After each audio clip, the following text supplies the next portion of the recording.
water that we ought to remember we need.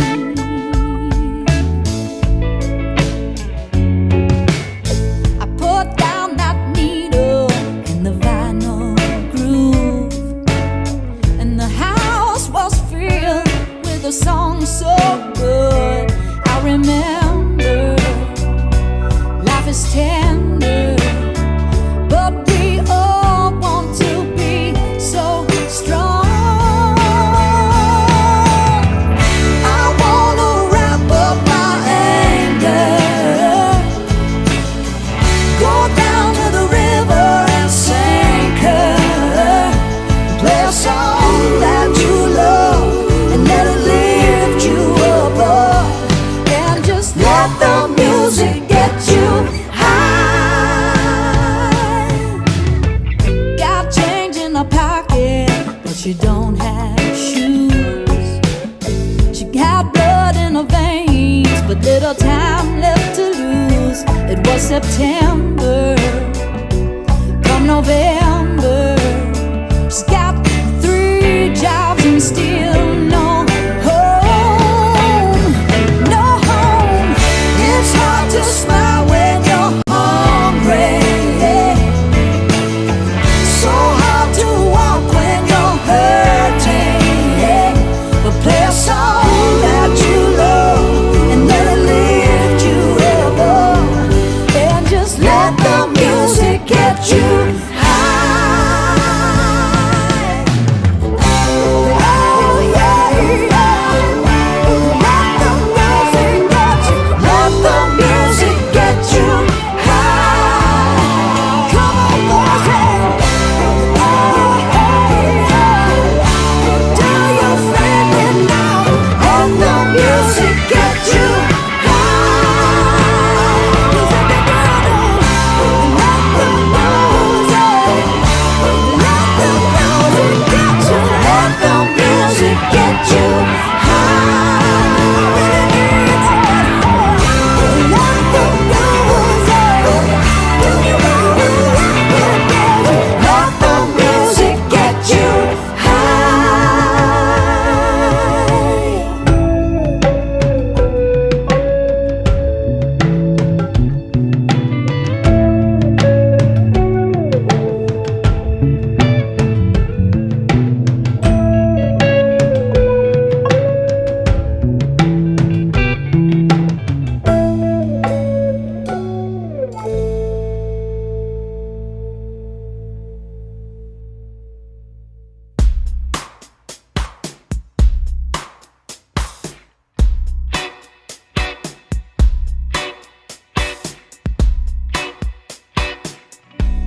The heart is a compass, the brain is a map of what was past. Your head is a warning device. Your heart is a thing that gets you past it all. And I know heartbreak's so hungry, and you'll forget they stop your soul. The heart is a compass in my chest wall, tells all, take us to the truth, surrender. Heart is a compass in your chest wall, tells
that gets you past it all.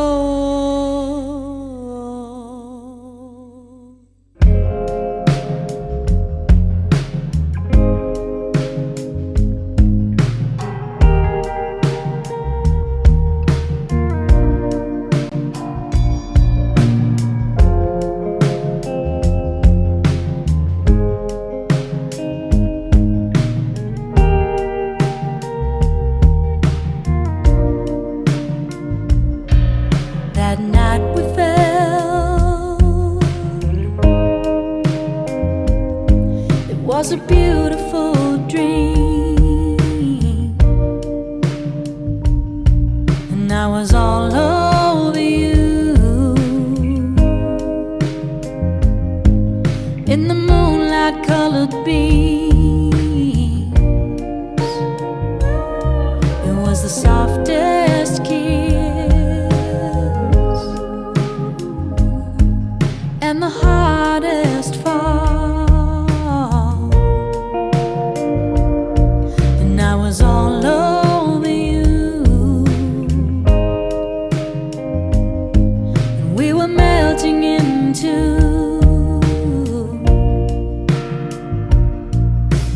what's this change? What's this feeling?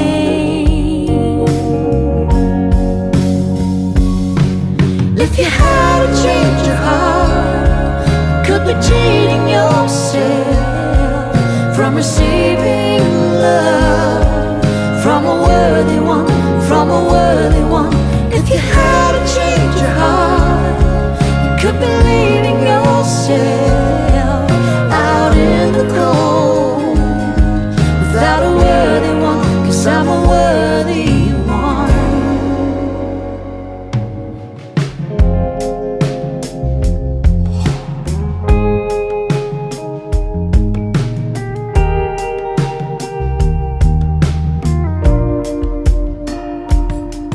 There was lust in your eyes,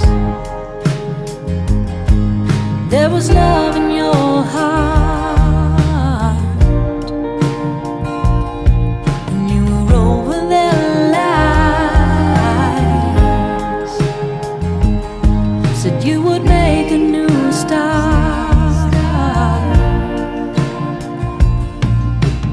What's this pain?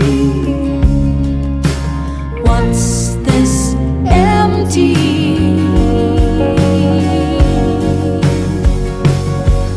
If you had to change your heart, you could be cheating yourself from receiving love from a worthy one, from a worthy one.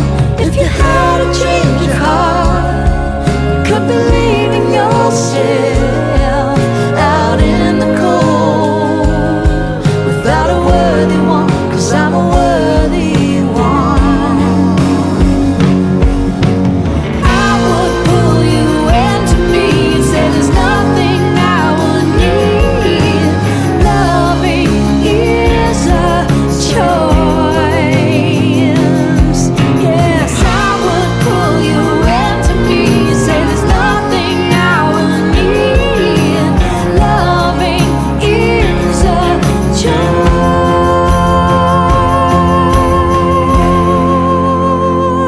choice.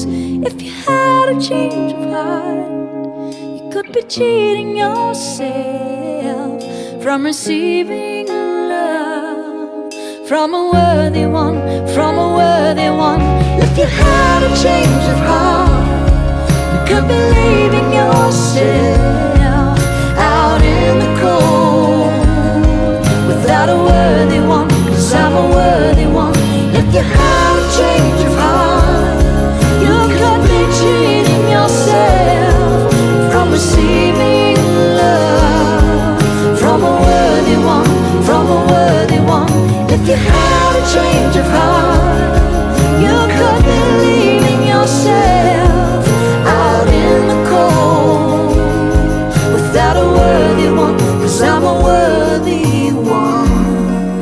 I'm a worthy one, worthy one.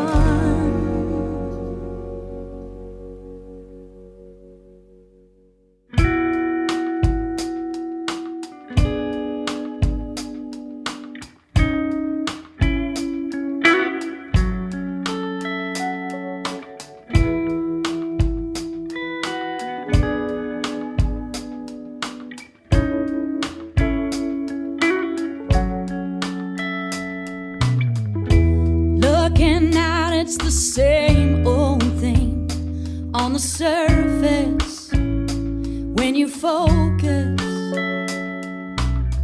So many people with hollow eyes, feeling hopeless without a purpose. I tell my heart, can you keep from breaking in a world where honesty is fading? Hold my head up high, change is gonna come, we'll shine bright as the sun. The tide is gonna turn, we live and learn, shining bright as the sun.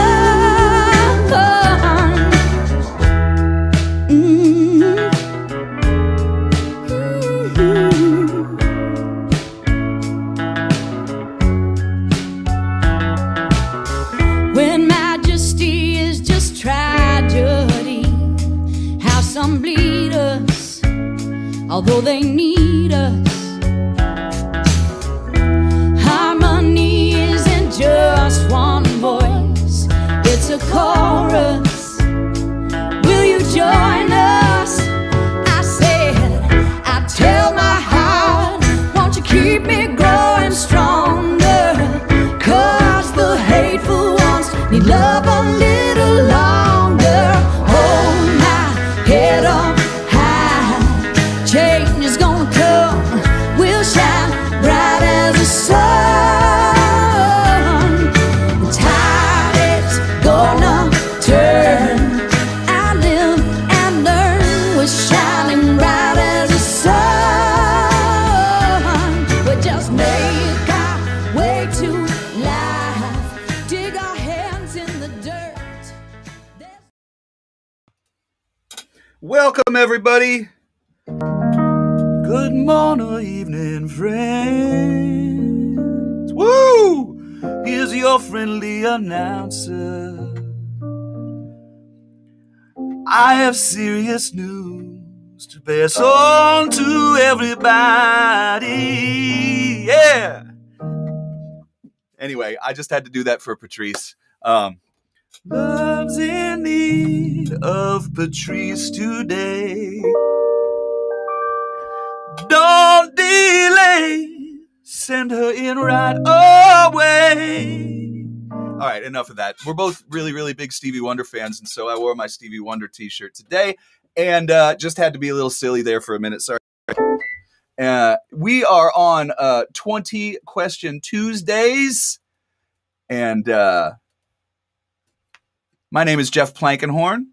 And for those of you who are uninitiated, basically what happened is early on during the pandemic, I flipped on my computer screen one day and I just went ahead and started doing a workshop on a Tuesday morning / afternoon. And I'm a singer-songwriter like most of the people I have on this show, singer-songwriter, excuse me. And I started asking questions, and I got guitar players, and I got songwriters, and I got people who don't know anything about music but have great questions, and I got producers and writers, and all these people started coming on, and it was the coolest thing ever, and I had so much fun that Sheila Steele from Austin Music TV, which is channel 16 in Austin, she asked if I would put this on the television. I said, great. So I got this app so I could send it out to all these different areas. And there's a little button at the bottom with a little plus sign, little person. And I was like, ooh, I can get guests. And that's so much more interesting. And it's so much more fun than me just sitting and yapping every week.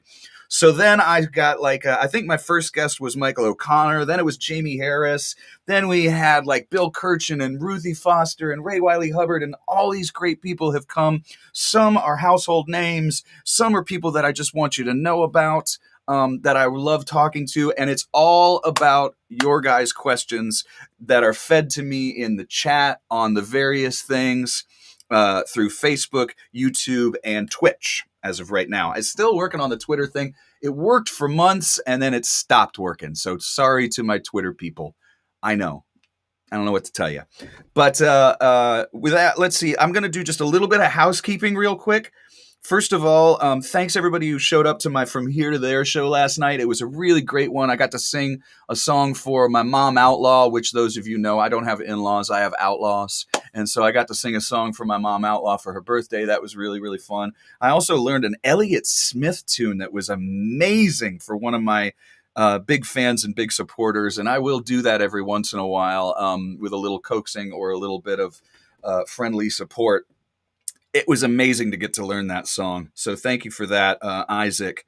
Let's see. This weekend, I'm going to do The Resentments. On Sunday, we will have our Together Alone. I don't know how much longer we're going to do that because pretty soon the Saxon's going to open up. And me in Canada and everybody else in Austin, they're going to start playing there again soon. So catch that if you can.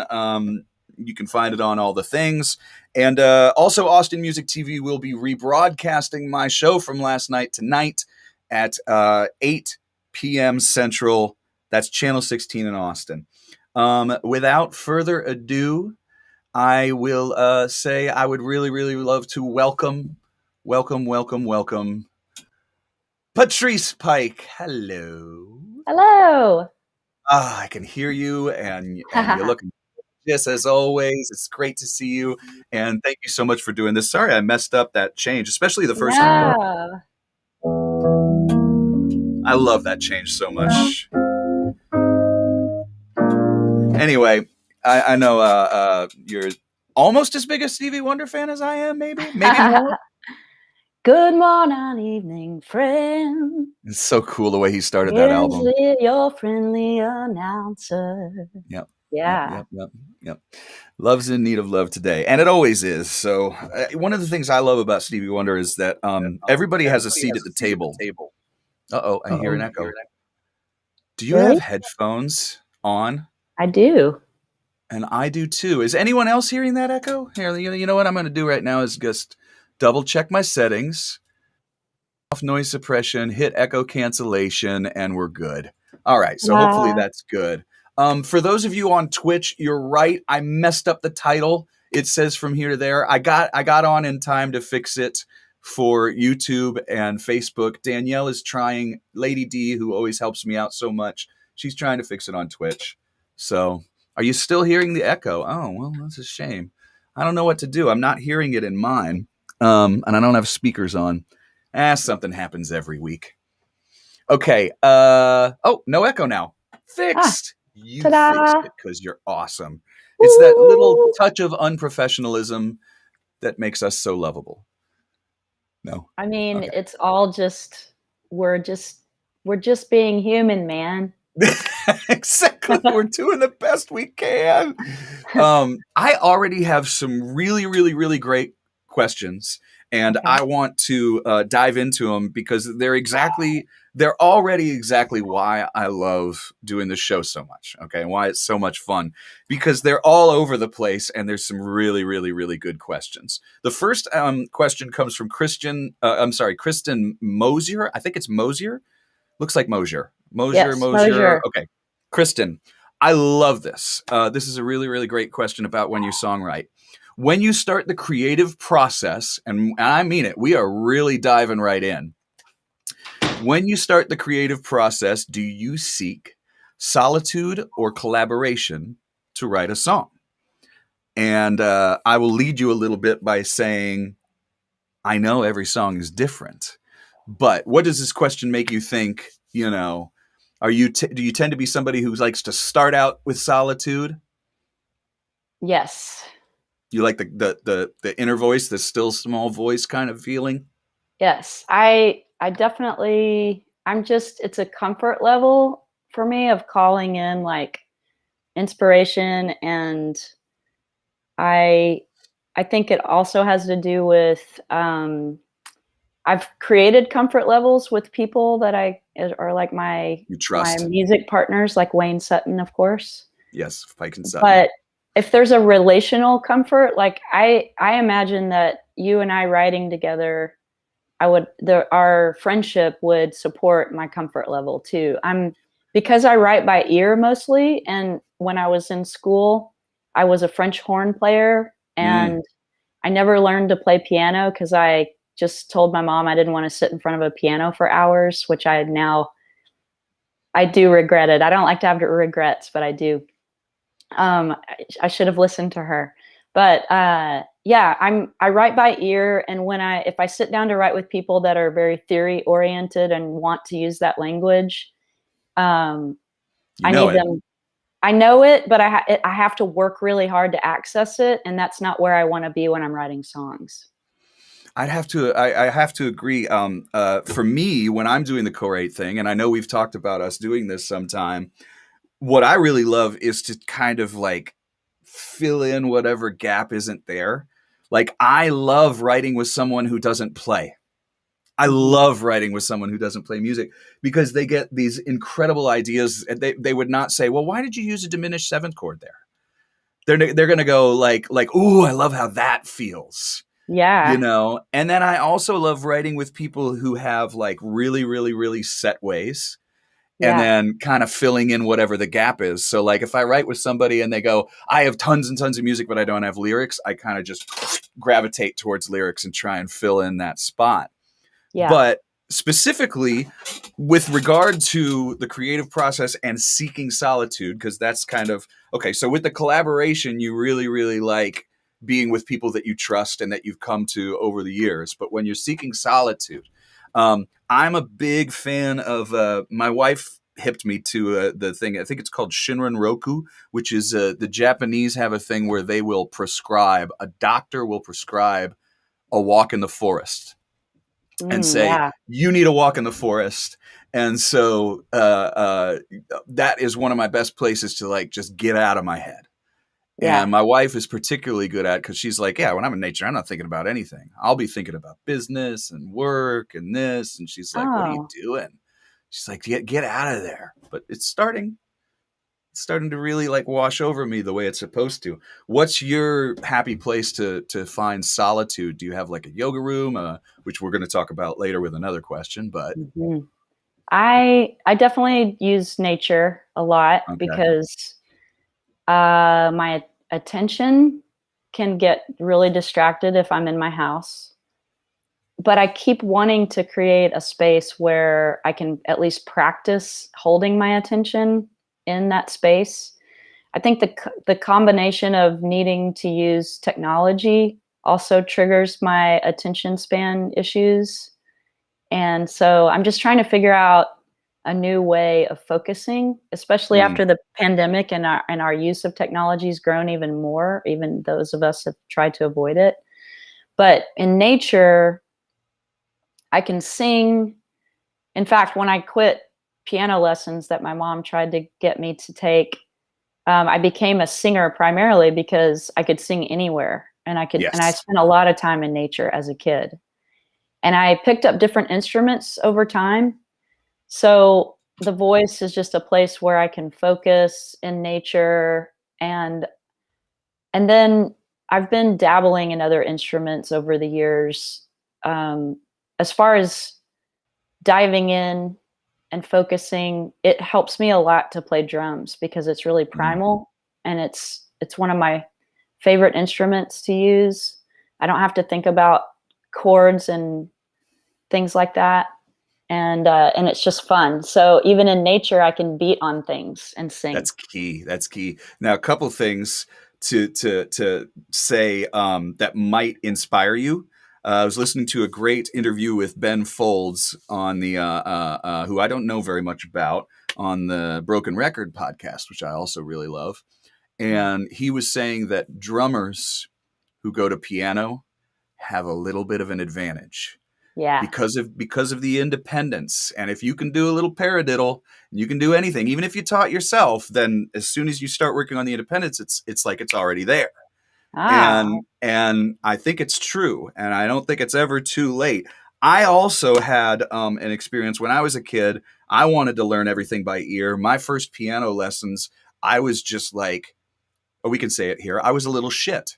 And so I told my teacher I didn't need to learn to read music. And she would come in and I would play the piece and she'd say, that sounds nice. And I'd have the piece turned around because I had learned it by ear like a little shit.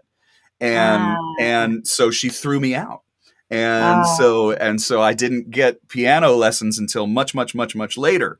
Um, and yeah, I took like maybe 6 months in college 20 years ago, and now it's just fumble around to write with it. But what I Yeah. love about what you said is picking up other instruments to write, even if you don't know them, is such a wonderful way to get back to the child. Yeah. Like I love picking up a new instrument because I feel like a kid again. I feel like adventurous. Do you feel the Yeah. same? Well, I do. I feel adventurous, and what popped up for me too is like this last weekend I co-facilitated a retreat Mm, for um, the West Texas diocese of the Episcopalian folks, and one of the attendees is this incredible guy who, is a teacher, a professor at UT San Antonio, really respected fiddle player and violinist. But every time I encounter folks like that went through their path through life of really classical orientation and reading and theory and staying in that mindset, it's so encouraging because it seems like they're always really inspired by our ability to yes. do things by ear, and they love it, and they want to go get more of that, you know. And so it's really encouraging to me in the places where I feel sad that I didn't continue after high school. I went to North Texas. I dropped out of North Texas because they wouldn't allow singers to get a jazz education degree. Mm. They wouldn't hire a vocal improv teacher, and it took some time.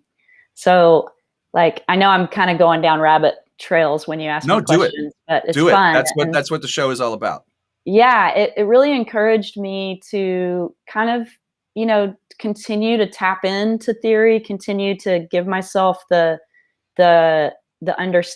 self-understanding around that. I didn't continue with that. I made 100s in theory in school, Yeah. but I did it by memorizing, and like I didn't play an instrument other than French horn and Right. singing at the time. So they were all single note instruments, right? So I approached it from a sort of mathematical pattern standpoint because I had to, Hmm. because Hmm. I entered Booker T. Washington School of Performing Arts late in my sophomore year, second semester, and everyone else in the music program had taken piano in their freshman year, and I was Yep. behind.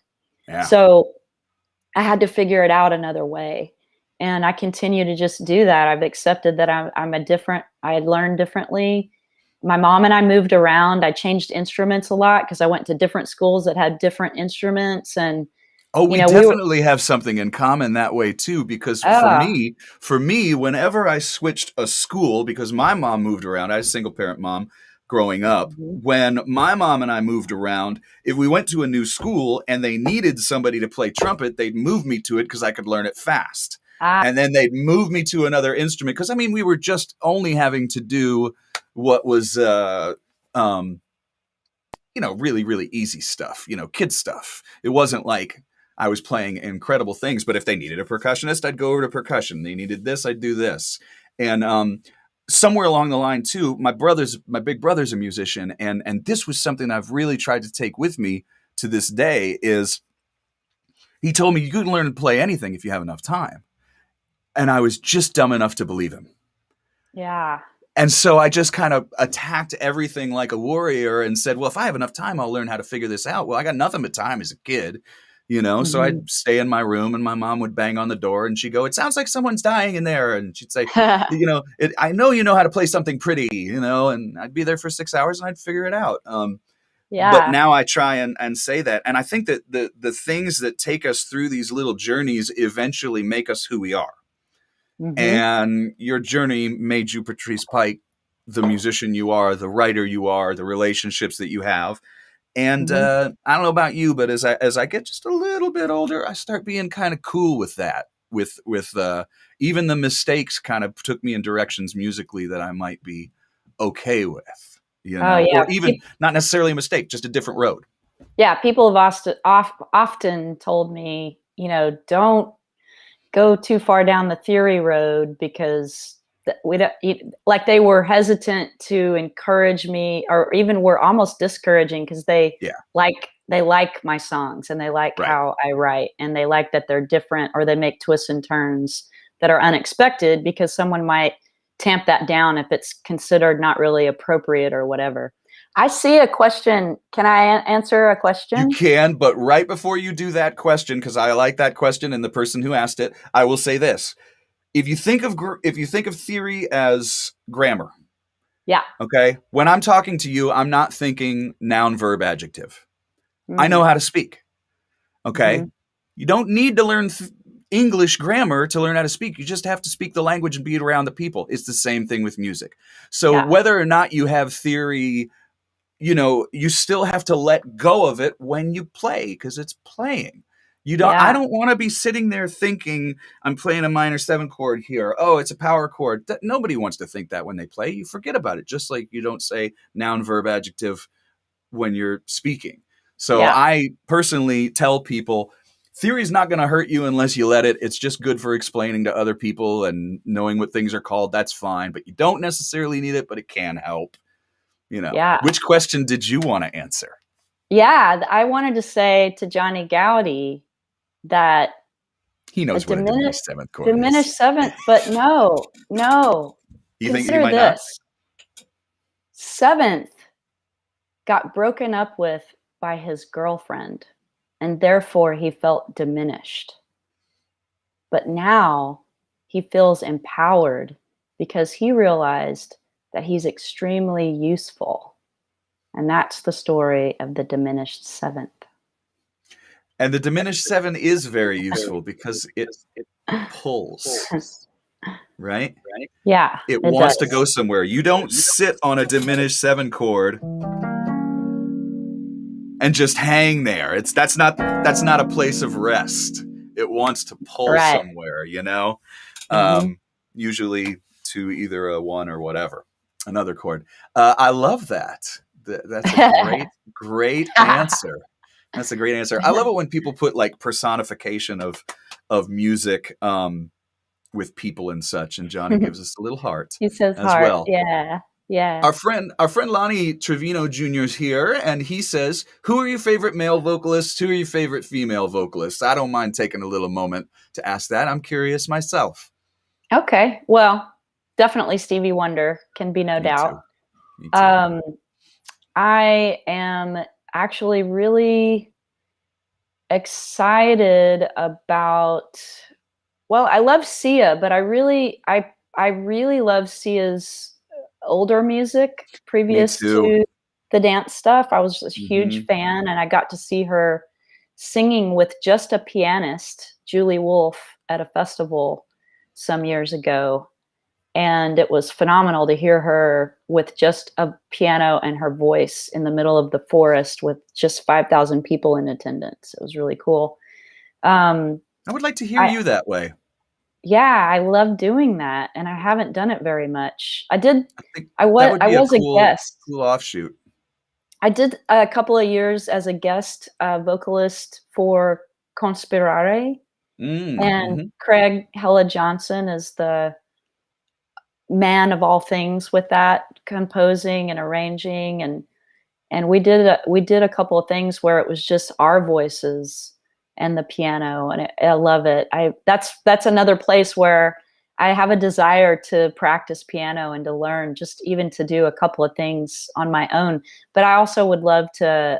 I'd love to, collaborate with a pianist at some point. When are we going to get all the time to do the things we want to do, Jeff?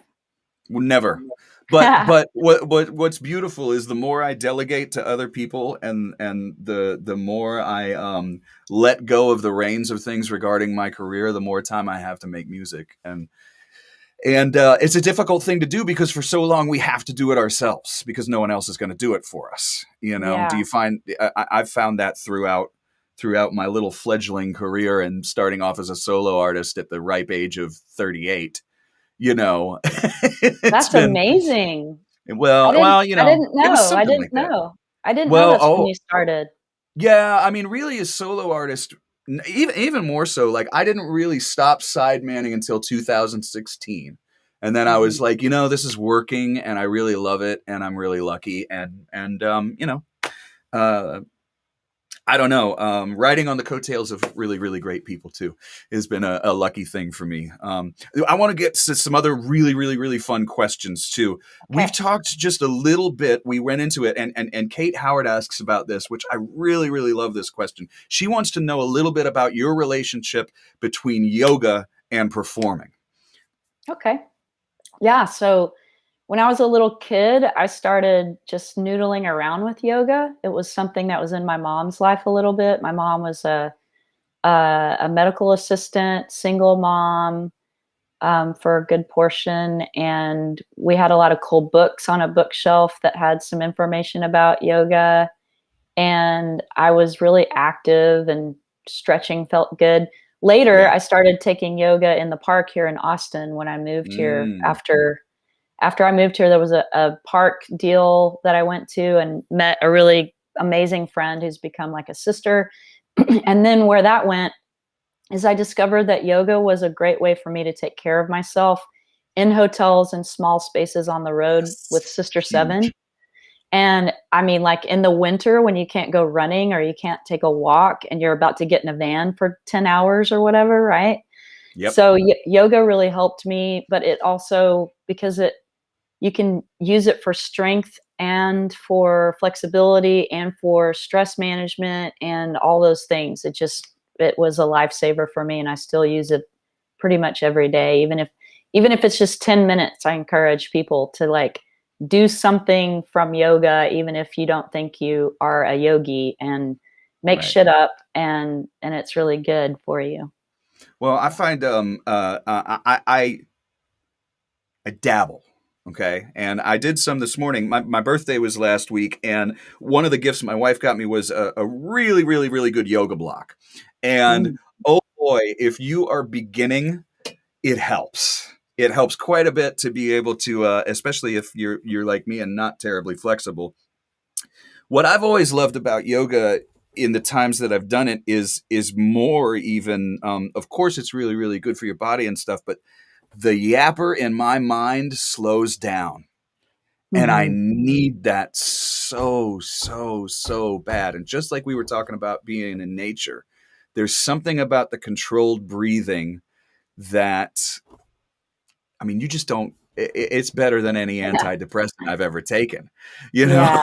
Yeah. The guys in the band, especially Wayne and Daryl and Sister Seven, they would, they would tease me because they would say, "Oh, she's doing angry yoga again," because they thought I was angry. And maybe I was No, angry. Maybe really? I was. I mean, sometimes Because I it was probably was. intense? Oh my God, I was on the road with like 5 dudes all Yeah, the I mean, come time. And I'm on. not trying to Yeah. be sexist, but I mean, Oh, no, sometimes I'm no. the only female bodied person on the road. It was kind of weird. And yeah, so they would joke and they'd be like, "Oh, or we'd be in the studio and they'd just go angry yoga if I was stretching or whatever, and I'd laugh, but it's like it They're just definitely was.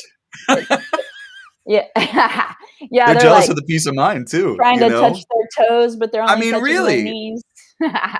there's there's Yeah. there's no doubt about it. Uh, there was a book that I found one time in like an Office Depot. And who finds a book in an Office Depot? And I was on the road and I saw this little Hmm. tiny book and it said Office Yoga. Oh, And I was that's nice. like, now this is interesting. And I flipped through it and it was all stuff that I could do on the bus. And I Wow. was like, you got to come with me in my pack sack. You got to come with me Yeah. on the road because everything I learned, every stretch that was in it that you could do in like as if you were at a desk. Seated. Yeah. Great. And the stretches. And then I also was able to do a lot of it when I would get really stressed out on flights. Because when Hmm. you're on a flight and you can't get up and da da da da, and it's your third flight that week, it's like, ah, where are Yeah. you going to find that piece? And it's a small piece, but it's a good one. Yeah. Yoga Atta. Do you know what that is? No, I do not. It's the first Yoga Sutra from Patanjali's Yoga Sutras book. And it means union now. Ooh, Union now. I like it. Yoga now. So Yeah, good. I'm So in. sometimes when I'm just kind of piddling around and I'm not getting my shit together, or I need to just focus, I'll clap. I'll be like, yoga ata. And it's just like instant, Centers like, you. Patrice, get your shit together. Yeah. Unionize yourself and come on. And maybe I'll do Yeah, a I couple love of it. stretches and then I'll be on Yeah. my way. Do you ever like, okay, so I've tried to get my wife to do yoga with me and she's like, hell no. And it's hilarious because I thought it would be like a good bonding thing for us, and all that kind of Yeah. stuff. And she's like, no, she's like, she kind of likes her privacy when she does it. Definitely Oh, okay. yin to my yang. That's her happy place. She didn't want to get, she I didn't want to get, see. she didn't want to get Yappy Jeff in there, See, you I know? thought at first I thought you meant she didn't want to do yoga, but now I understand that she's like, Oh no, no. that's my sacred place, Mm-hmm. hubby. And Right. also, by the way, your wife is a legend in my mind. Like, How she so? sounds like someone I totally want to know. And Yeah. because you It talk sounds, about her, I love how much you talk about her, and it makes oh, me is want it to meet. creepy? No, I I'm a want to little meet Snoopy her. sometimes. I'm a No, little, it's not. I want to meet her. Like, she's a mystery because I don't even know what her face looks like. So how tell your from wife that Patrice Pike is a fan of hers, and I oh, don't she's even already know a what she huge looks like. fan. When I brought my Canadian Outlaws to Texas, one of the first shows we took them to was your show. Oh, We came and saw you on a Thursday night, and they were completely blown away. My Outlaws are my in-laws. They don't like to be called my yeah. in-laws, which is adorable and awesome. And so we took them, and so all of them, and my wife was like, "Oh yeah, it's gonna be great. It's gonna be great." And it was. Wow. Uh, Sweet. but one thing I will just also say is, like, for years, I would have to tell my friends, I have this really, really beautiful Canadian girlfriend in Canada, and they'd be Mm, like, sure you do. yeah. Sure. She's in Yeah. Canada, right, Jeff? She's in Yeah. They didn't Canada. believe you. No. And I actually married her. Oh, So, that's amazing. it kind of is. Well, I'd love to meet Drea as well and look forward to that. And, maybe if you guys do yoga, then we can say to my wife, hey, they do it. Yeah. Do you guys ever do Yeah. yoga together? Yeah. Some, not a lot, but we do. No. But it's mostly that I lately, especially, like, I don't know about you post pandemic, but I'm juggling so many things and trying to So even many. reintegrate with bandmates and communicate with them about what we're going to do. And so I often am just like, yoga happens when I have a moment, when I have a little window, I'll just like drop down and do it. So yeah, I'm not doing things together with anyone that much lately, but Yeah. it's like we're around each other all the time. I think I it'll gotta, fall in, but it's yeah. that thing. I think we have a lot of solitude from pandemic and just trying to manage everything. And yeah. So definitely happening with everybody right now. The planning stages of how do I go out safely? What can I do? How am I going to get back with my band? How am I going to do this? And everybody's coming back together. It's also a very exciting time. I think a lot of things are going to Mhm. be, we're going to continue to do these things for the people who are happy to see us. I had people in Jersey and Chicago and Vancouver Island and Texas all watching last night. I don't want to change that. Oh, Doctari says it's rude to refuse group yoga. Okay, Doctari. All right, buddy. I'm going to do a quick thing. We're about halfway through. We are doing 20 Question Tuesdays. This is Patrice Pike. I'm having a blast talking with her. We're on Austin Music TV, which is channel 16 in Austin. I believe it's channel 99 on ATTUverse. Pardon me. We're also on AustinCityJams.com. So big thanks to Kirby Walker for putting us out there. We're also on my Facebook and my YouTube, Jeff Plankenhorn, and my Twitch, where I accidentally put in the comments or the caption from last night. I will fix that. Also, we do take tips just because here's what I really, really, really want. And everybody's always so generous about this. Basically, if I can get Patrice and Drea like a good tank of gas or a nice meal out of having this conversation, it means keeps the wheels rolling on my podcast thing or whatever this is called. And it's just a nice thing that I get to do. So if you have it, we really appreciate that. I split the tips with my guest. And, oh yes, Shauna, I will get to your question. I have your question. In fact, Shauna, I'm just going to do your question right now because you were nice enough to put it in twice. Shauna wants to know, and thank you everybody who does tip, and thank you everybody online and everything else. Let me go back to Thank you. this. We're very grateful. Shauna wants to know, very much so, what's your favorite muse? You know, what my brain says is, what do you mean by that, Shauna? Yeah, which she could answer. You know, I I mean, don't mean to answer it with is another question, but I really want to know what she means, because actually Shauna and I are close friends, and I'm surprised that I'm not sure what she means. mhm. Yeah. Like the thing that inspires you, possibly. You know, it's notice she didn't say who is your favorite muse. Yeah. You No. know, and I mean, because humans. I can say the human race for sure, like the human family, the humans' behavior, humans, the mystery of humans. she says I inspires you most. Now, do Yeah. you mean? But Shauna, do you mean like a person, or do you mean like if is her answer of humans? Do you want her? I mean, definitely expound on that right now. Well, I can expand right now while we wait and see. Do it. That I what like comes it. to mind is like I love writing stories. A lot of them are informed by personal experiences I have. Allison White, I love you. Is And, it me? you are one of them for There sure. you I mean, go. all my friends and my family, and then strangers I see on the street, like, I'll get really hit emotionally by someone I see on the street, or I'll get hit really emotionally by a poem that someone shares with me, and, Yeah. it's like these emotional hits is what inspires me, but it's usually the catalyst is something I'm experienced from human behavior.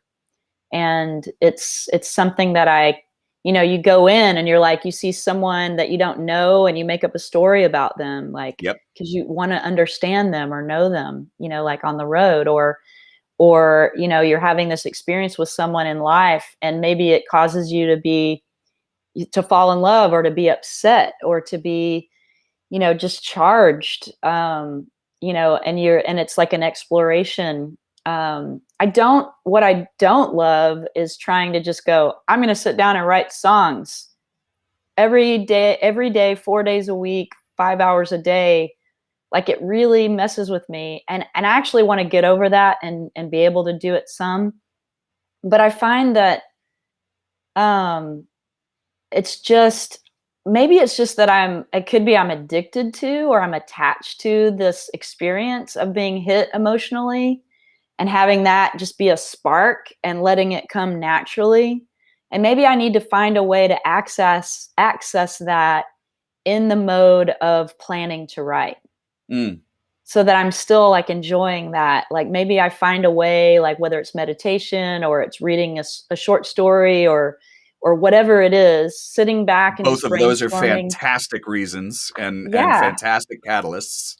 accessing memories that would Yep. affect me that way, so that it can plug me in. I think that plugging in, I'd always tell the story that Tom Waits once said something to the effect of that, if the muse comes, in the middle of him driving on the 405, he's like, talks to the muse and he says, "Hey, if you want this song to get written, you need to come back later, because I'm on the 405 right now, and this song is just not going to be born right It's now." so funny, you know? Patrice. I have told that story on this show more than once. Wow. I It's crazy how much we totally. have in common. You It's and I have a really, lot. really weird how you and I have a lot in common. It's really fantastic too. Um, I Maybe I'm your female-bodied doppelganger and vice Yeah, it's versa. entirely possible. I could do a lot worse, with your brain, your soul, and everything else. Um, Likewise. um, Cheers. cheers, indeed. Uh, I think finding inspiration out of anything. I had Gary Nicholson on once, and he said, I think that he's like, I'm always writing no matter what. And he's Mm. like, I may not be like, okay, I'm in my room and going, like, I've found by renting this little office here in Canada that it's been really, really good to like go to work, and I got a little lunch pack and it's healthy food, and I'm going to play piano and I'm going to play bass and I'm going to write songs and I'm going to try and learn this. And that's been really, really great for me because it's been kind of like a job during the pandemic. Mm-hmm. But I don't second guess any kind of inspiration because when it comes, I'm just thankful. I don't care if it comes from reading a book, of which I've done a lot more of. The pandemic's been great for me for that. Mm-hmm. Yeah, anyone who's driven on the 405 knows. Yes, they do, Carol. Ooh, I like that. Patrice Pikenhorn. Plankenhorn. I mean, I like our names just as they are together, Anyway, but that's pretty yeah. damn But awesome. that's not bad. That's not bad. Plankenhorn and Pike, I said to you one time when we were talking Yeah, about doing a and I duo, was and you cool with said Plank. I said Pike and Plank, Pike and but Plank. which Plank and is Pike. also fantastic. Plank and Pike is also okay. It's possible. Anyway, giving yourself regiment and wanting to write on a schedule, man, I get it. And it's definitely done stuff for me, but I still try and have like the childlike, I'm gonna play and it's fun, and I'm gonna schedule a write with this person and I'm gonna spend a couple of days just working on my Patreon and then I'm gonna do this and then I'm gonna do that. And I find I'm in all these beautiful projects, because of that. But I'm still trying to work on a schedule. And what's really good about it too is when I come home, I don't work and my brain isn't thinking Yeah. about it. And then I'm with my wife and I'm like, hey, I can actually have a conversation with you and not be thinking so self-centered all the time like us musicians do. Yeah. Which is hard for us. Empty out, fill up in this other way, and then focus. It is so hard to have really healthy relationships because of how different we are. I would just Yeah. leave it Well, that we're yeah. different. I Yeah. mean, we have a lot of similarities to other people that, just the musician creative is like a trip. And It's a particular type. yeah, I can say that for sure for me, looking back, if you're on the road like we were with Little Sister / Sister Seven / Patrice Pike and the Black Box Rebellion, I mean, we're talking about 7 to 9 months a year. Yep. Like, who's going to have a good relationship? I bow down to the guys that are in that band because they're all actually married still to their wives. But then, for me, I was kind of also doing all the business. And so I would come home and just be buried in business, That's right. business of our band. And they would come home and get to be with their families and do the job of being fathers and stuff. Yep. And I didn't have kids and I didn't have, a partner that, had a full-time job that could let me just relax when I got home. And those are choices I made. Like, I take responsibility for that. But I look at my life now and it's really important to me to balance. I'm looking at the pandemic ending and really have a desire to create the kind of balance that you're describing, that you just described to me, that you've created for yourself, even in re-entering possible traveling, touring, and all of that. I have a new boundary right now that I've never been able to set. And I hope that I can hold space for that because I want to have really strong companionship in my life. And that takes a lot of work, for a musician that is all over the place. Does. I believe you can do it. Sorry, the thing makes me interrupt sometimes, so I apologize in advance. Okay. It's Zoom. It's not you. It's me. No. I talk about it like it's all hunky dory. I think if you asked my wife too, she would say, "Oh no, you think about business all the freaking time because you have so many things that you're juggling at once." Mm-hmm. And you're juggling a podcast and you're worried about playing the booking agent and you're worried about this thing and you're worried about that thing and you're worried about that thing. But when I do get out and I do have it out of my head, I know that we get along better. And it's something that I'm always kind of working towards. Her being who she is, she's a horticulturalist and a gardener and an arborist. That's her art. She loves music. She's hip me to music I never would have heard. But she's not enamored by the guitar player. I mean, that went away after like a year. It was just like, it's like now she comes to a gig every once in a while and she says, oh, I forgot you were cute when you play. And I'm like, all right, I'll take it. The novelty can wear off. It comes off. back. Yeah, it totally wore off. Come back. She's seen like behind the magic curtain. fairy dust. Yep, she knows Shifting the man behind the behind the curtain is Yeah. pulling all the strings is just me.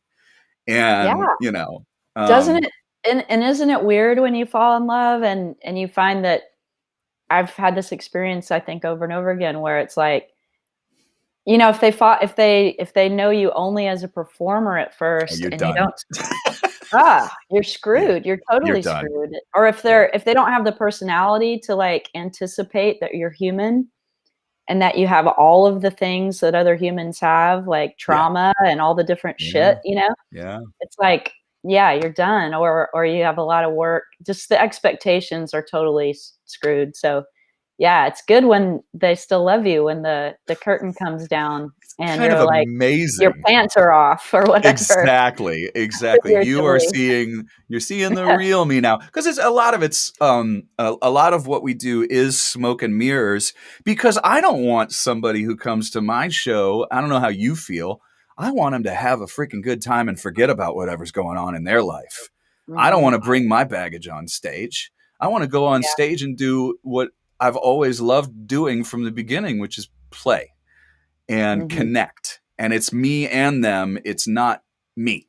It's me and them. And Yeah. if I bring my baggage on stage, I am such a bad liar and I am such a uh, heart on my sleeve kind of person. Everybody knows. And I try really hard not to bring it up there. Mm. Yeah, so that's good. Okay, I want to do some little softballs now because we got some really great softball questions that I also really really like. Okay. Dan Jason wants you off the top of your head. What's your favorite city and why? Favorite city would be God dang, that's hard. Yeah, I just mean, think of something like that shoot. pops in your mind. You don't have to say it's your absolute favorite. You could just say I really love going here because blah blah blah. I mean, I love San Francisco Hard to because live there. Hard to live there, but yeah, no, man, I don't think I oh would. I wouldn't live inside the city, but if you were talking about traveling to a city, sure. that I can get to in a few hours, nonstop flight, and go there and have amazing art, amazing culture, the Yeah. ocean, access to like Muir Woods, all these Yep. things that I love, all in the same area. Just like it's just accessing all these things in one giant, like amazing banana split hot fudge sundae full of walnuts, cherries, and everything. I love it. I love City. it. Yeah. Yeah. What's your favorite guitar and do you prefer writing on electric or acoustic or none? Oh, my favorite guitar for a while has been this Oh, we get to guy. see. We get to see. This guy, because I took it with me the other day. Actually, I was going to take it with me and I forgot it, and I only took Oh, I hate I, that. I took my favorite acoustic, and I left this guy behind. This Oh, I is know like this one. the least expensive guitar that I have, and it I'm going to really put you was for full me. screen for a minute. For just a minute, I'm going to put you full Yeah, screen so people can. yeah. And this guitar was given to me. It's a Reverend Slingshot, and it was given to me by Brad Hauser. Some of y'all know Brad. He's a bass player of many bands, Critters Buggin', Edie Brickell, and New Bohemians. He gave it to me after Reverend gave it to him Yep. because my guitar that Carolyn Wonderland and I swapped guitars, gifted each other guitars. And one of my bandmates accidentally left my Telecaster on the sidewalk after an all-night drive outside my house. Yeah, on East Side in by Stacy Park. And that Oh. guitar was gone forever. Mm. And then April is asking me about what about Claire? She knows my all-time, long-time favorite guitar is Claire. And Mhm. Claire is a 1969 double cutaway Gibson ES 150. Ooh, I love 150s. That is not your average Gibson at all. I got Yeah. it in Cincinnati. I searched for an ES 150 for Yeah. years, Yeah. and I got it at a vintage guitar shop in Cincinnati in mint condition. I still have her. I've had her for like 28 years or something, Okay, 29 now you years. said something really interesting to me that I love and I want to jump in on. You said ES-150, you called her. Yeah, her. This other one, you just said this guy. Because of Brad. So I named the guitar Hauser after Mm-hmm. Brad. Mm-hmm. And most of my guitars I think of as feminine, Yeah. but this guitar, just because of Brad, and he's just so strong, and he has a feminine side, but he's a man that I love and a brother I love. And he walked into Guero's at my birthday party with his guitar on his back and just handed it to me. Yeah. And I just think of Brad, and so it has this masculine flair. Claire, on the other hand, was named after the first girl I had a crush on when I was 4 years old. Aww. And she was the older sister. She was the eldest of 3 siblings that lived across the street. We lived across from the Fort Worth Zoo. Yeah. And Claire spoke sign language because her little brother Oh my God. was not able to speak with his voice. Yeah. And I was fascinated with Claire. I was absolutely in love with Claire because I would watch her talk to her little brother with her hands. And I just felt it's what I remember as the first time I felt love for another human being that wasn't in my family. Like, Now, intense. do you feel like, because I love this, first of all, that story makes me weepy. It's really, really beautiful. Second of all, I understand the naming guitars thing. I also understand that certain guitars are feminine, certain guitars are masculine, certain guitars are kind of non-binary. I'm not just saying that. But with Claire, did that guitar also feel like, did it remind you of her because it was kind of like your first love and you finally found it? Or I mean, why? I fell in love with the guitar at first sight, and you could probably say, even though I was 4 years old, that I saw Claire talking to her And you were in brother love. in her front yard with her hands. Yeah. Yeah, I was just blown away. I didn't even know that was a thing. I'm 4, you know?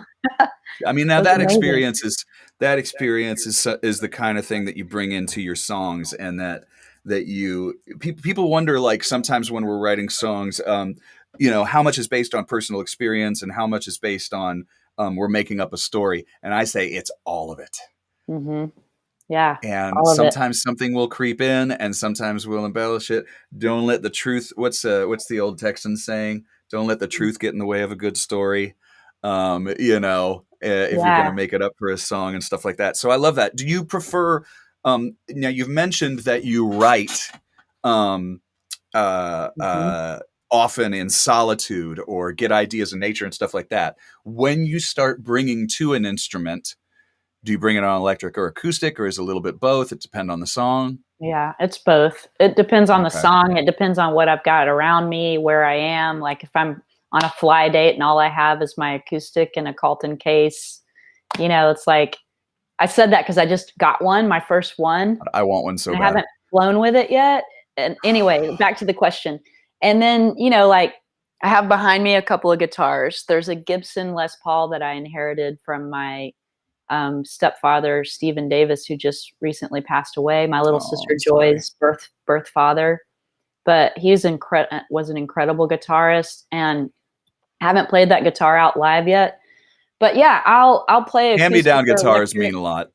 Yeah, and I sometimes I'm very intentional with this. I'm playing this on electric because I want to hear that tone, because it's going to make me write differently. Yep. I tend to have all guitars with a lot of P90s are a lot of my That's a guitars. type of pickup for everybody who's asking. Yeah, That's a pickup type. It's usually kind of associated with a darker, less bright yeah. sound.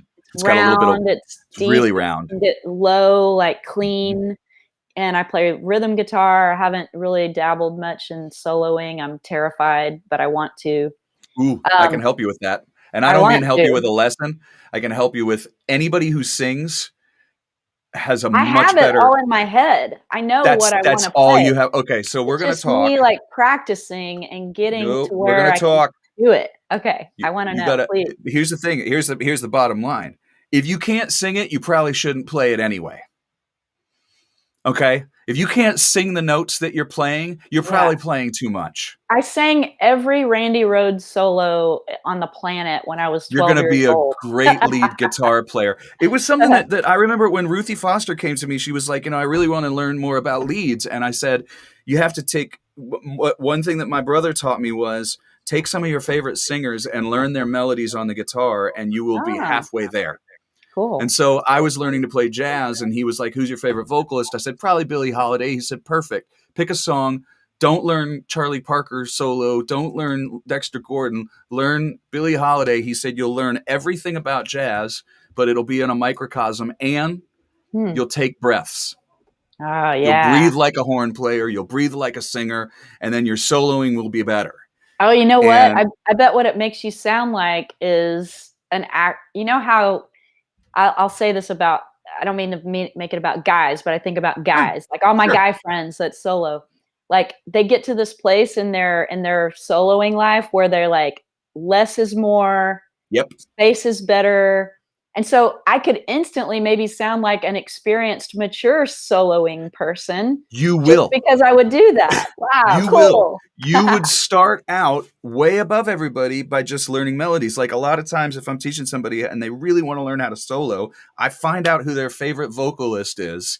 And I say, Mm. you're going to learn how to play the melody to Wildflowers, and you're going to have a better solo than most people. And you'll get the gig because the songwriter that you're playing with will go, oh, she actually knows the words.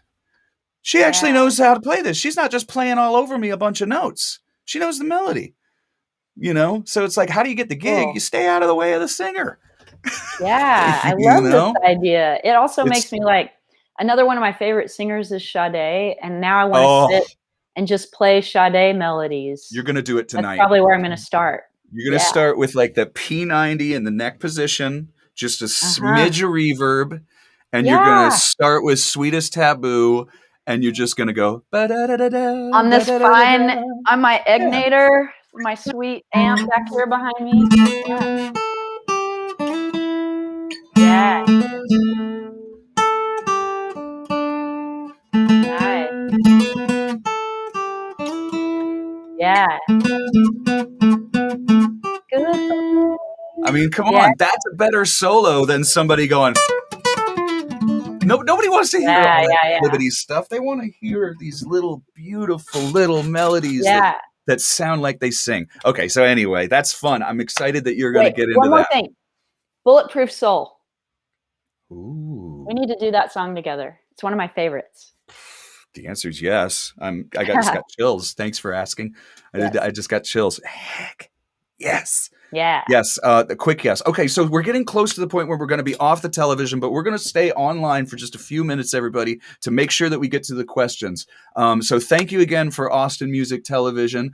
This is 20 Question Tuesdays. I'm Jeff Plankenhorn. We're here every Tuesday. Next week, my guest will be Kate Howard. She has a new album. And so that'll be super, super fun. Talk about all the things that went into that. She's got a bunch of videos for it. And later tonight will be the replay of my show from last night that wasn't on TV, but it's on TV tonight. That's at 8 p.m. Central.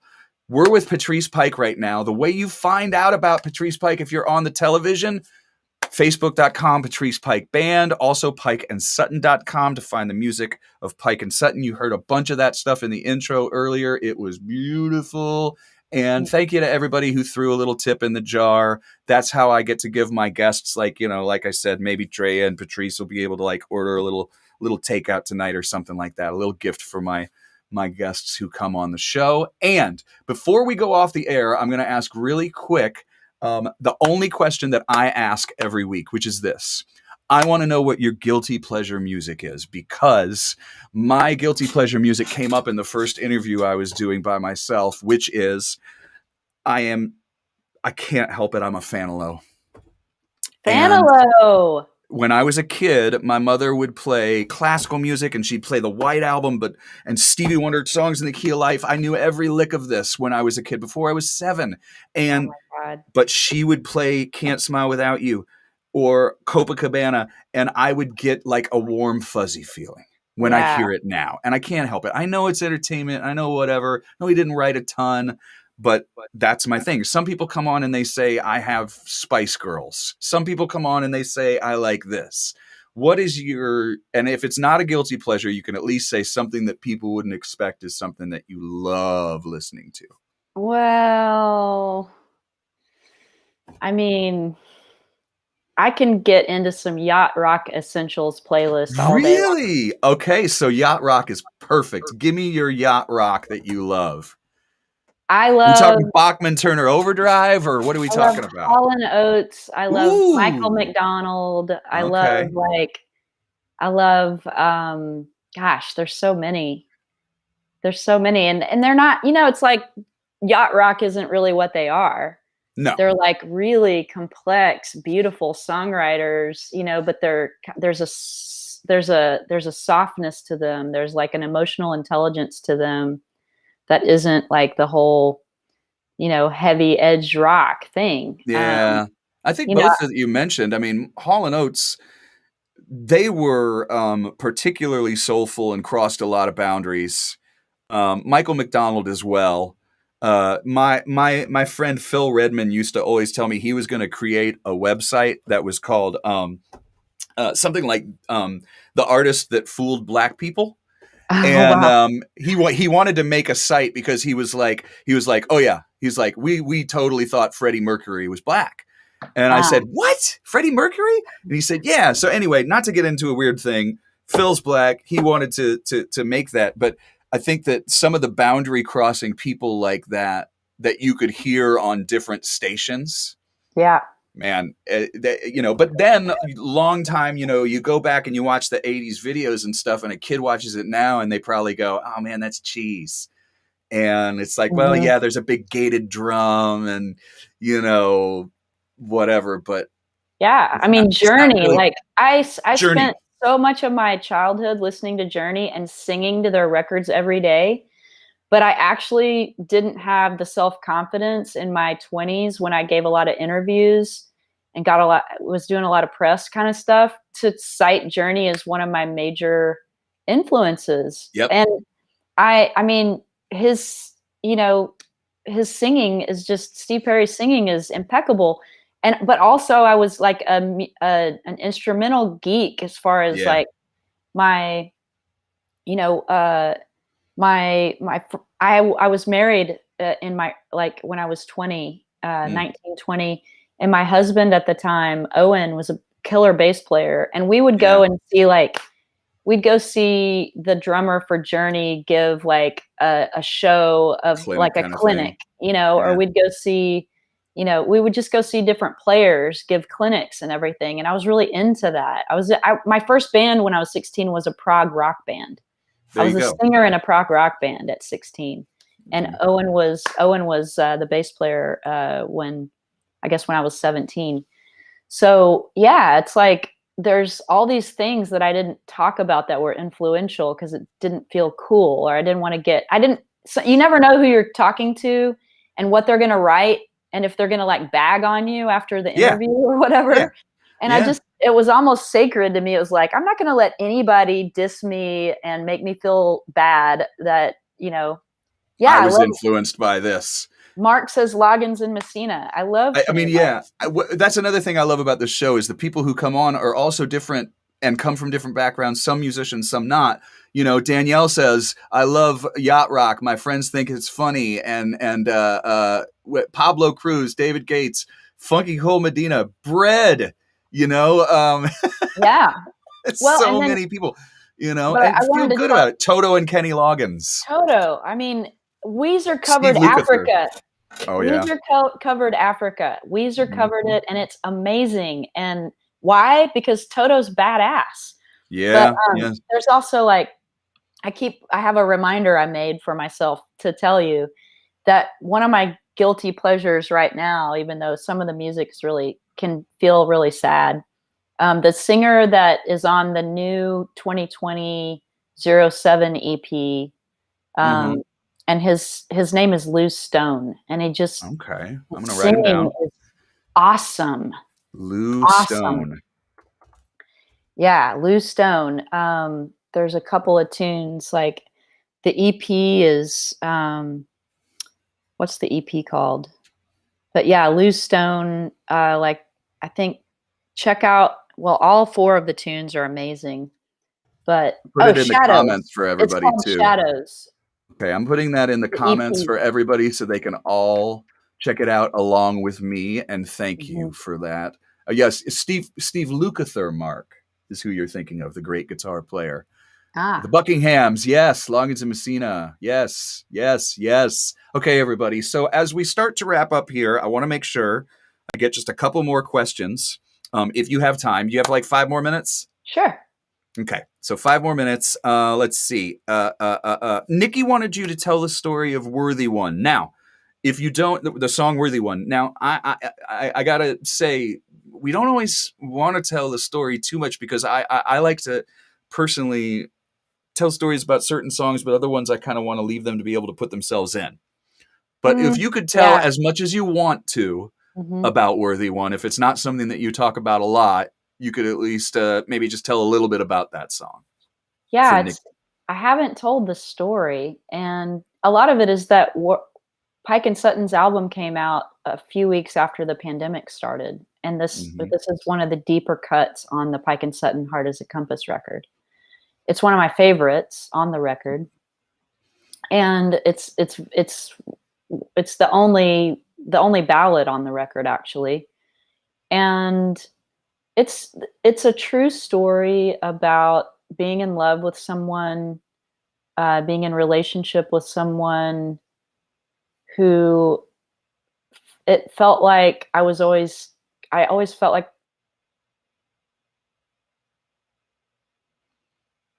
Uh-oh, did I lose you? I'm Wait, still wait, wait, wait. here. Oh, okay, good, good, good. You're back. I think it might I'm have been here. here. Sorry, go ahead. Um, The last thing I heard yeah. was it felt like.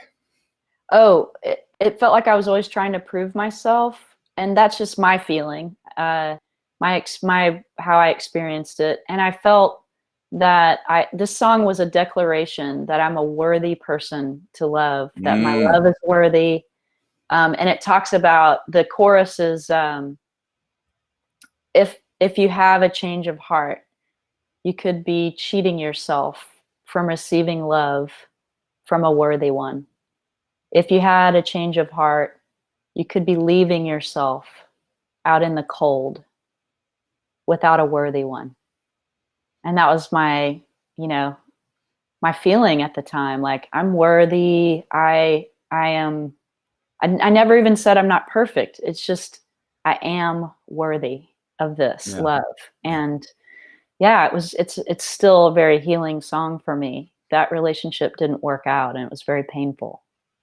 It's a good song. Sometimes, yeah, sometimes we write something and think this is going to work everything out for me, and no, it was just that moment in time, you know. Yeah. But the other thing that people get to kind of learn from our mistakes that way with our songs, and they get to learn, you know, maybe they hear something in that song and they feel something and they go, you know, God damn it, I am worthy of love. Yeah. And there's a lot of people right now that are coming out of the shadows for one reason or another that need to know that they are worthy of love, Mhm. you Yeah, know, for and to sure. put it in a song is, especially when you kind of bare your soul about it, is, in my humble opinion, it's probably not what you think about when you're doing it, but from an outsider, it's a noble purpose. You know, What's a you noble purpose? putting something in a song where you bare your soul so that somebody Mm, else might feel in uh, camaraderie with you about it, you yeah. know, or feel, you know, there, perfect thing to say. Kristen just said vulnerable. Okay, when we make Mhm. ourselves vulnerable, it's not the easiest thing to put it out there sometimes. And people don't always know that the song might be about us, or it might be about somebody we love, or it might be a story that's trying to tell that. But that shedding Mhm. is, to me, that's a noble thing. It's not something that you say to yourself when you're writing it. I'm writing a noble song. But Yeah. as an outsider, I see it when somebody writes something like that, and I go, wow. Um, and it means a lot. You know, Worthy One was in our countdown, so anybody who goes earlier, you can listen to it there. I think you're right, it is a deep cut. It's like track 10. And Mhm. so It's in there. There you go. April Youngs just says to know you're not the only one feeling that way. Mm-hmm. There's For nothing sure. that hits a songwriter than going, somebody gets it, or even better, I didn't write this to like, change the world. I didn't write this to necessarily help people, but oh my gosh, it did. That's just, Mm-hmm. it's kind of mind blowing sometimes, even if it's just one person that you touched. So thank you for writing it. Thank you. Um, okay. I think we got all of them except local act you would give your eye teeth to write or perform with. Mm. Global acts, same question. Local act. Oh, I mean, I just don't think about collaborating that much, honestly, but I want to. I think, Yeah. yeah, when I think about giving my teeth, it's like, if you're Yeah, being giving your serious, I eye wouldn't. teeth. Give your eye. I've never understood that expression. Somebody put a funny thing in there. They said, "Why would anybody give away their eye teeth?" I don't know what that is even. But Yeah. yes, I do know the expression. I can You tell would you that love to write or perform with. the only person I've asked to collaborate with in the last year, other than Wayne, is Jeff Plankenhorn. I know. I know. I didn't want to say it because So I'm really that's the truth.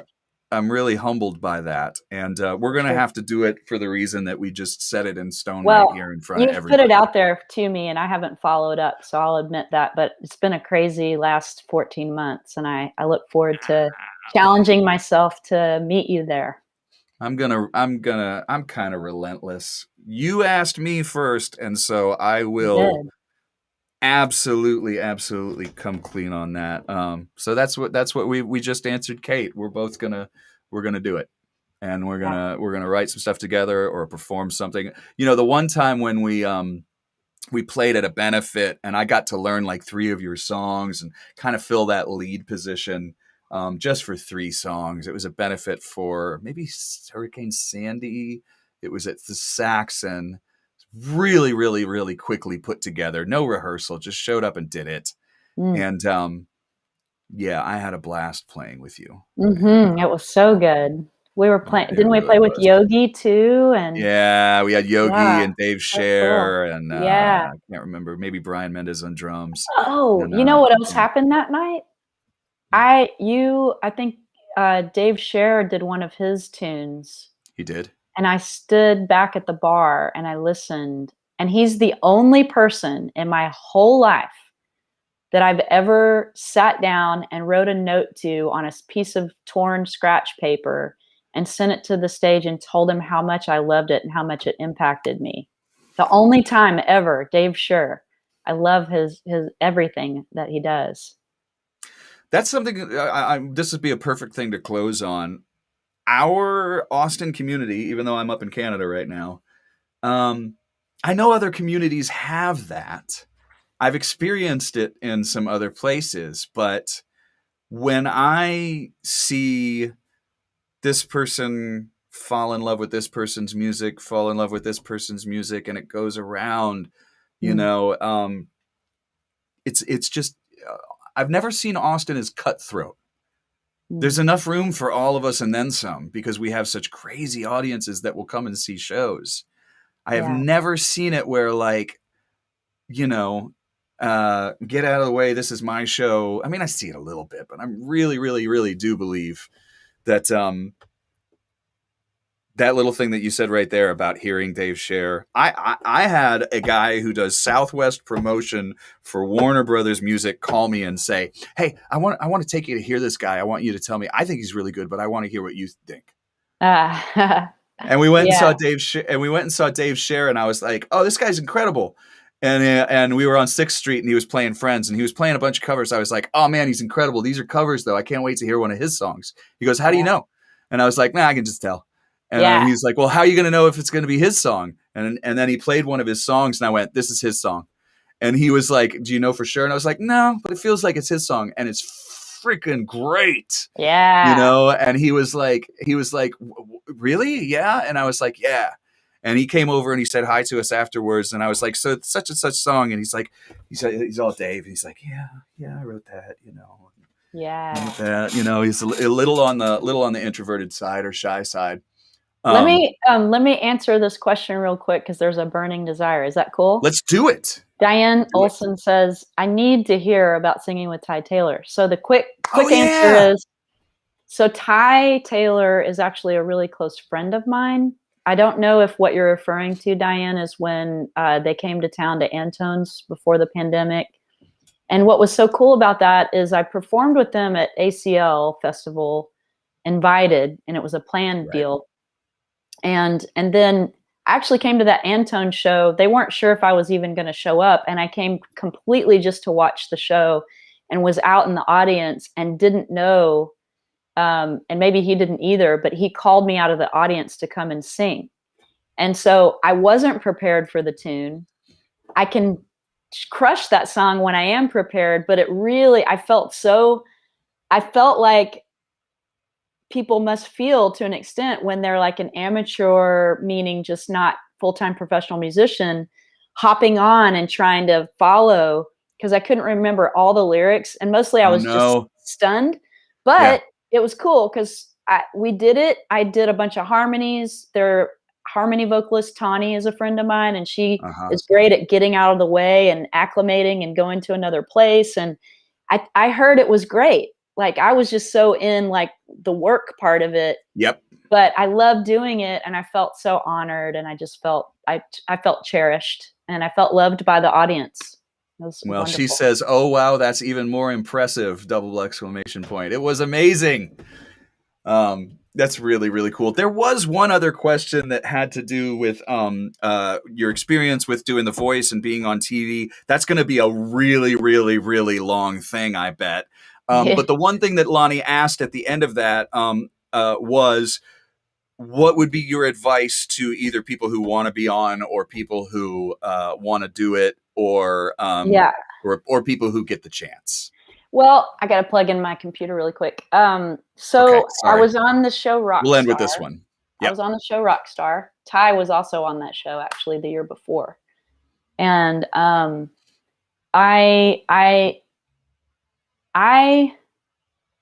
have been invited to do others since then, and have declined. I think I went on the show not really knowing how it works. I didn't really watch reality TV before. I'm ever the hippie optimist, ultimately. Like, it's my first brain thought and heart thought. And I didn't realize how behind the scenes, like, intense and cutthroat it was going to be. I really came with an authentic intention of trying to do it differently. Like the first show, I actually coordinated everyone to not fight about songs, and everybody peacefully chose songs. And the producers, I don't think, liked that. No, they didn't like that at all. And they didn't. I'm sure they didn't. They want that drama. Yeah, I wasn't prepared. And anyway, so to your question, Lonnie, I don't think it's not a great vehicle, depending on the show. It's not a great vehicle unless people are prepared, that they want to play the game and they really understand how it works. It can be debilitating. It can be destabilizing. And if you already have a career, like in the case of me, like, I'm not even supposed to talk about this actually, right. But I don't care. Right. No, I get it. In the case of me, I didn't know they were going to make me look like I didn't have a career before. Yep. And it was confusing to my fans, and it felt disingenuous. But it's because it was confusing that they didn't think I was being my authentic self, but my authentic self was being edited out of the entire show. So I warn people to know what you're getting into. They could come and sue me for saying this, but whatever. It's just, know what you're getting into. Be careful about the contract. And if you do decide to go do it, just go with gusto and have a great time. I love that. Now, one thing I would say too is I have to be really, really careful, because someone who loves music but doesn't know how those shows work, it takes me about 10 seconds to ruin the show for them. If Yeah. I tell them what really goes on, their heart is broken because they think it's real. They think the word reality, they think it's real. They don't understand how much goes into those things and how much is bullshit, you know, and what they're doing is creating a story and creating this, and they're providing entertainment for you. Yeah. And, you know, they also don't know that a lot of the people who do those shows for a year, they can't do shit. You know, there'll be some sort of extended thing that says a year after the show, they won't be able to do this, this, this, this, and this. And you're like, are you kidding me? You know, and here's the other thing. If you do have a great lawyer and you negotiate your contract, you don't give them those things. And so that's good. You know you're not going to win. And then that means there's no way that you're going to win. They'll never let you win. They don't own your intellectual property, etc. Yeah. So I did go in knowing that I'm smart enough businesswoman to know that I wasn't going to win for a lot of reasons, but I just wanted to see what would happen. And frankly, it was a thing that created a lot of positives and also a lot of negatives. And it's just something you have to chalk up with something you did in your life. I think the teachable moments. Yeah, it might have maybe ruined some of my indie cred that I didn't anticipate. And that was hard, but you got it back just now. You just do. You just keep doing. you just get it back, you know, yeah. for just doing it. Yeah, I hate to ruin those shows for people. It's so funny too, because somebody will say to me, "Oh, well, I saw such and such, your friend, on this," and they think that person's just set and they're famous. Yeah. Yeah. And it's like, oh no. This guy's playing the same place down the street that half of us are and making the same money. Oh, yeah. Nothing changed. You know what else happened, Jeff, is my manager, who used to be the vice president of strategic affairs at Arista, who was managing me at the time, got hit by a drunk driver and was a John Doe in the hospital for 2 weeks. And I had no manager when I entered the show. And so I was just totally on my own. And it was hard. That's terrifyingly hard. Yeah, it was. Thankfully, he lived and he's okay. But he was in recovery for a long time. So I just had this crazy experience when I did that show. And I did my best to bounce afterwards, and I learned a lot. Yeah. Well, you have always been, God, it's going to sound cheesy to say this, but you're an inspiration, and I truly mean that. You and I, let's stay on for just a minute. As soon as I say goodbye to everybody out there, I want to say this was 20 Question Tuesdays with Patrice Pike. I want to give you a couple of places to go to find out about her music and the music of Pike and Sutton right there. The Pike and Sutton's a little bit small right there, but you can see pikeandsutton.com, facebook.com/Patrice Pike Band. So you can find all of the music that was in the intro of this show. All of those are out there. Oh, okay, cool. And thank you all very, very, very much for being here. We'll see you next week. Thank you, Patrice. You've been the best. Thank you. Love you guys. Bye, everybody. Bye, everybody. Thanks for the tips, too.